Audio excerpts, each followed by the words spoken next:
Hai, apa kabar semua? Bismillahirrahmanirrahim. Assalamualaikum warahmatullahi wabarakatuh dan salam terus berkongsi. Baiklah, jom bersama dengan saya, Cikgu Shidi dari SJKC Bacang Negeri Melaka untuk kita bersama-sama membuat ulang kaji iaitu ulang kaji ujian akhir sesi akademik UASA. Baiklah, untuk pengetahuan adik-adik, guru-guru dan juga para ibu bapa sekalian, untuk kali ini kita akan mengulang kaji bagi bahagian A, UASA. Baik, sebelum itu, sedikit makluman buat anda semua. UASA berdasarkan format yang telah pun dimaklumkan oleh pihak Lembaga Peperiksaan Malaysia akan mengandungi 4 bahagian, iaitu untuk subjek Bahasa Melayu Sekolah Rendah akan mengandungi 4 bahagian, bahagian A, bahagian B, C dan juga D. Dan sebelum terlupa, untuk subjek Bahasa Melayu juga hanya ada 1 kertas sahaja, iaitu tidak ada lagi BM1 dan juga BM2. Baiklah, jadi untuk pengetahuan anda juga, setiap bahagian A akan mengandungi 10 markah, bahagian B 10 markah, bahagian C 10 markah dan bahagian D akan mengandungi 20 markah. Jadi jumlah keseluruhan kesemua bahagian yang terdapat A, B, C, D ialah 50 markah. Baiklah, jadi untuk kali ini kita akan fokuskan bagi bahagian A terlebih dahulu. Dan selepas ini ataupun mungkin esok, barulah kita akan fokuskan bahagian B dan seterusnya, C dan juga D. Jadi terlebih dahulu saya ucapkan jutaan terima kasih kepada yang sudi menonton dan meluangkan sedikit masa bersempena dengan cuti persekolahan yang baru bermula ini. Baiklah. Jadi kali ini kita akan fokuskan bahagian A. Baik, bahagian A untuk pengetahuan anda semua, bahagian A akan mengandungi 10 soalan sahaja. 10 soalan tu berbentuk bagaimana? 10 soalan tu akan mengandungi soalan objektif. Objektif apa? Objektif aneka pilihan, OAP. Iaitu senang cerita ada pilihan jawapan A, B, C dan juga D. Dan boleh pilih mana jawapan yang paling sesuai. Baik, jadi untuk soalan bahagian A juga untuk pengetahuan anda semua, mungkin akan terdiri daripada soalan tata bahasa yang mana jangkaan ataupun anggaran soalannya 3 hingga 5 soalan. Manakala soalan pemahaman, iaitu pemahaman petikan antara 5 hingga 7 soalan. Jadi jumlah keseluruhan untuk soalan bahagian A akan mengandungi 10 soalan. Baik, jadi untuk bahagian A juga akan ada soalan yang mana memberi pilihan jawapan yang sedikit mengelirukan. Maksudnya mungkin kita lihat seolah-olah A itu betul, B pun macam betul. Jadi adik-adik perlu memilih jawapan yang paling tepat. Saya ulang jawapan yang paling tepat. Baiklah, jadi jom kita sama-sama ulang kaji soalan contoh, antara soalan contoh lah untuk ujian akhir sesi akademik. Jadi ini bukanlah soalan yang sebenar yang akan dijawab oleh anda. Cuma ini sebagai ulang kaji dan merupakan contoh saja. Jadi bolehlah disesuaikan dan membuat sedikit ulang kaji bersempena dengan cuti persekolahan ini. Baiklah. Jadi untuk soalan pertama, cuba kita lihat bersama-sama kejayaan yang apa jawapan yang paling sesuai. Oleh Suzy itu adalah berkat usahanya yang bersungguh-sungguh. Jadi yang mana yang bersama dengan saya ketika ini boleh menulis pilihan jawapan yang dirasakan betul. Sama ada A, B, C ataupun D. A diraih, B dilakar, C dibentuk, D ditempah. Pilih, tulis jawapan anda di ruangan komen. Nak tengok jawapan mana yang paling banyak dipilih oleh anda sekalian. Boleh tulis di ruangan komen jika ada. Okey, baik. Jom kita sama-sama tengok jawapan yang paling tepat untuk soalan nombor 1 ialah A, kejayaan yang diraih. Jadi kalau kita lihat soalan ini, A dengan B seakan-akan betul. Tetapi kita pilih jawapan yang lebih tepat, iaitu diraih oleh Suzy itu adalah berkat usahanya yang bersungguh-sungguh. Baiklah, seterusnya. Soalan nombor 2. Ini berdasarkan gambar yang diberi. Gambar apa tu? Kalau kita lihat dari segi rupa bentuk ataupun fizikalnya, ialah Muzium Negara yang terletak di Kuala Lumpur yang berdekatan dengan KL Sentral. Baiklah, Muzium Negara banyak menyimpan khazanah silam yang tinggi, tempat kosong nilainya untuk rakyat Malaysia. Ini merupakan kata penguat. Jadi mungkin adik-adik kena ingat kata penguat, iaitu berkaitan dengan tata bahasa, kata penguat hadapan, kata penguat belakang. Jadi perlu ingat yang mana yang kita akan pilih jawapan yang paling tepat. A, agak. B, amat. C, paling. D, terlalu. Jadi mana pilihan jawapan yang dirasakan betul oleh adik-adik ataupun rakan-rakan guru dan juga ibu bapa sekalian? Boleh tulis di ruangan komen, kita boleh lihat mana jawapan yang dirasakan paling tepat. Jom kita sama-sama lihat jawapan yang paling tepat untuk soalan nombor 2. Iaitu jawapannya B, amat.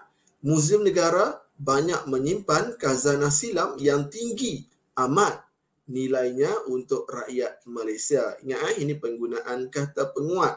Boleh ulang kaji Jangan lupa, banyak sebenarnya tata bahasa sangat banyak maksudnya maksudnya pengajaran tata bahasa dalam subjek bahasa Melayu sangat meluas. Jadi anda kalau boleh perlu kuasai, perlu tahu apa yang anda pelajari. Baiklah, seterusnya soalan nombor 3. Ini pilih ayat yang betul. Pilih ayat yang betul. Kalau kita lihat, merupakan mungkin sedikit sukar bagi adik-adik untuk memilih jawapan jika tidak memahami penggunaan dari segi penggunaan tata bahasa. Jadi tak dapat mengecam kesalahan yang terdapat dalam ayat. Baik, jadi kita kena pilih, diberi 4 jawapan Roman 1 hingga Roman 4, dan kita kena pilih 2 sahaja ayat yang betul. Baik, kita lihat satu persatu. Roman 1. Encik Richard Lee susah agak untuk membelah buah durian bukit itu. Ini penggunaan kata penguat. Susah agak. Sepatutnya yang betulnya ialah agak susah. Jadi Roman 1 kita sudah tahu ayatnya salah.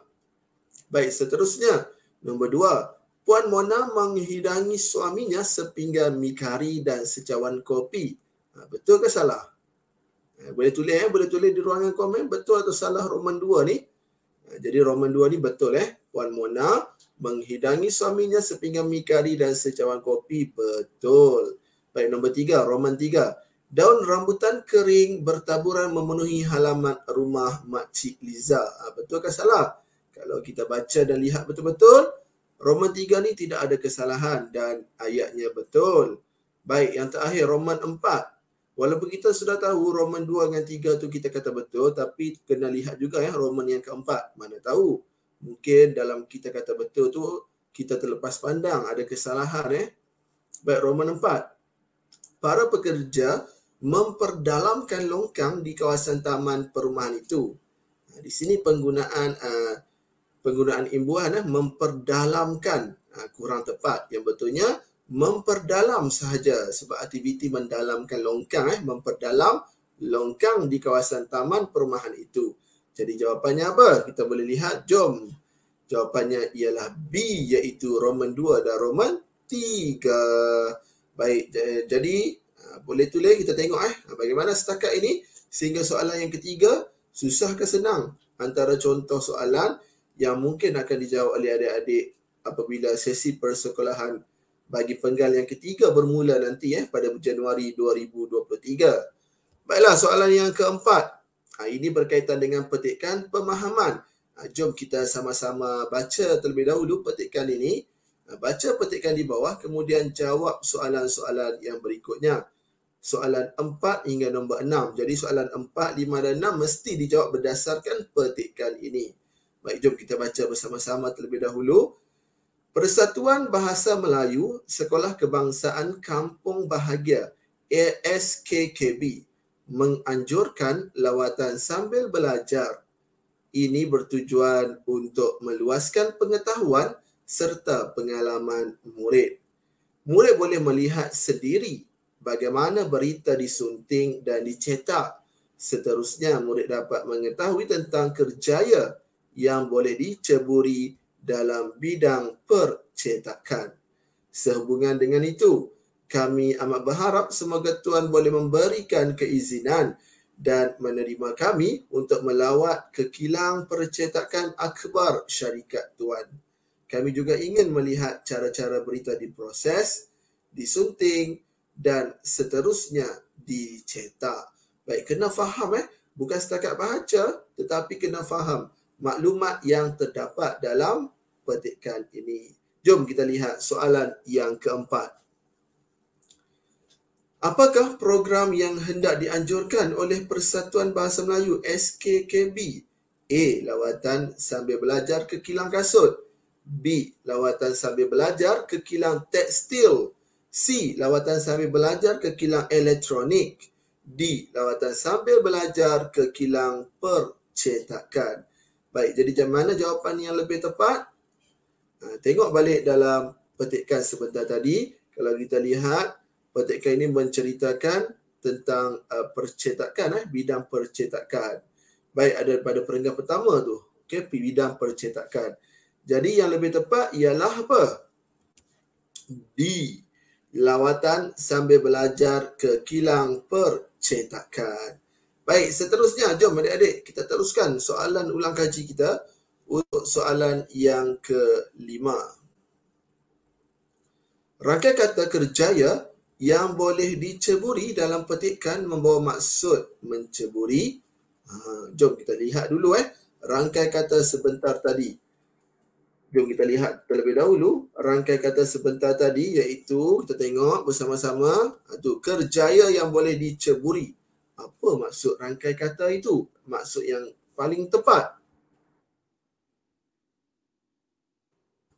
Baik, kita tengok A.